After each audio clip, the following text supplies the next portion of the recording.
nestled within the electromagnetic spectrum, a mere drop in the electromagnetic radiation bucket, sits a band of wavelengths that resonate with the human eye and gives rise to visible light.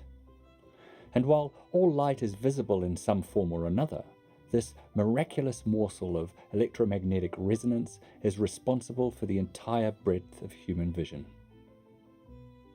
As photographers, we learn to manipulate this light, we learn to create and shape it. We measure it, we control it, we capture it, and we record it. Without it, photography would not exist, and so it's worth digging a little deeper into its nature.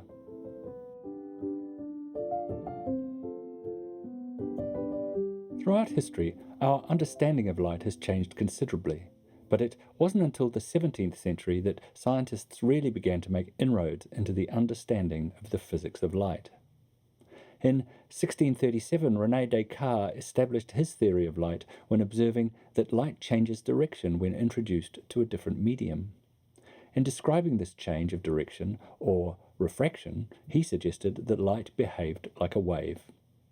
Today, his theory is regarded as the beginning of modern physical optics.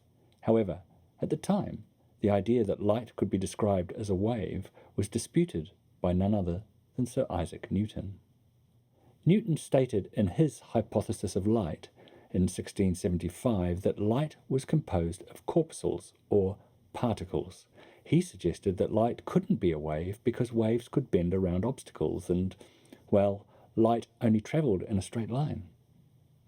Around the same time, Christian Huygens worked out his mathematical wave theory of light, proposing that light was emitted in all directions as a series of waves. What a conundrum! Despite them all seeming to share the same hairdresser, here were two quite distinct theories describing the behaviour of light. Newton's rock star status in the science world helped his ideas on light hold sway throughout the 18th century. However, his particle theory implied light would travel faster in a denser medium, and wave theory implied, correctly, that it would slow. And with the eventual accurate measuring of the speed of light, Newton's classical particle theory was finally abandoned. Or was it? Enter quantum theory. In the early 20th century, the likes of Max Planck and Albert Einstein suggested that some light behavior is particle in nature, with light consisting of photons. Once again, science entertained the idea of both particles and waves to describe the behavior of light. Now, supposedly, quantum theory satisfactorily explains all of light's behavior. However, for us mere mortals, it is mind-numbingly difficult to understand. So for the time being, a combination of particle theory and wave theory is used to provide a simple yet adequate explanation for the behavior of light.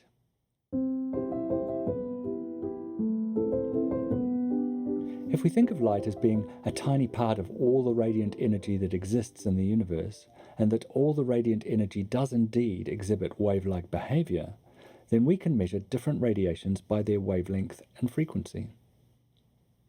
This provides a very useful system for classifying light and comparing it to other types of radiation, and we can group them together in what is known collectively as the electromagnetic spectrum.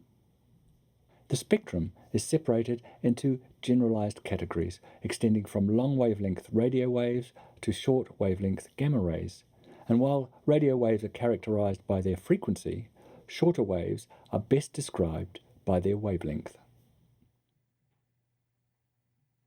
Human visible light is represented by a very small collection of wavelengths ranging from around 700 nanometers at its longest wavelength to around 400 nanometers at its shortest.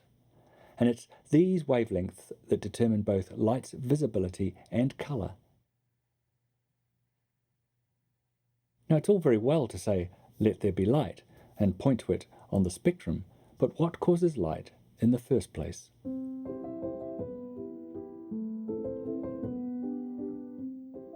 Light is a form of radiant energy. Excite electrons enough and they start to give off heat. Keep exciting them and the wavelengths of the energy emitted become short enough to stimulate the retina and be seen as visible light. To excite these electrons in the first place, you need energy. That is to say, you need another form of energy to create the energy that is light. And the simplest and most common form of energy is heat energy, a process known as incandescence. We have all probably seen images of a blacksmith working with iron and the colours changing as the iron is progressively heated. From warm reds to white to blue, the hotter the iron gets. As the heat increases, wavelengths are generated from longer wavelength infrared to shorter wavelength ultraviolet. The colour of light produced by incandescence is directly related to the temperature to which the source is heated.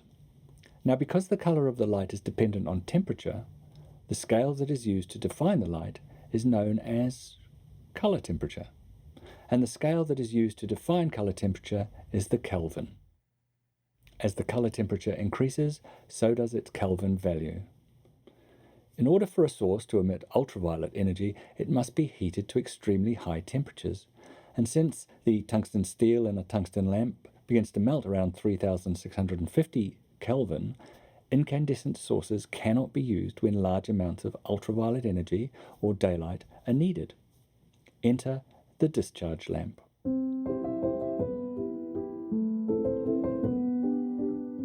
Lamps such as fluorescent lights, HMIs, and mercury vapor are all examples of discharge lamps. They all make use of radiation emitted from gases when an electrical current is passed through them, resulting in light and ultraviolet energy. This light can be then used directly, as with HMIs and vapor lights, or used to fluoresce phosphors coated on the inside of the lamp, as with fluorescent tubes. Of course, much of this technology is now being replaced by LED. HMIs still play a big part in production lighting, but alas, the tungsten filament is going the way of the dodo. Perhaps DPs and photographers will one day covet tungsten filament lamps the way audiophiles covet vinyl. It's important to remember that the principles behind light remain the same, and that despite new technologies, light is radiant energy created by another form of energy. And no matter what the source, this slim and magical band of radiance should always serve as a reminder of the fragility of sight, of the beauty and wonder that is human vision, and, by extension, photography.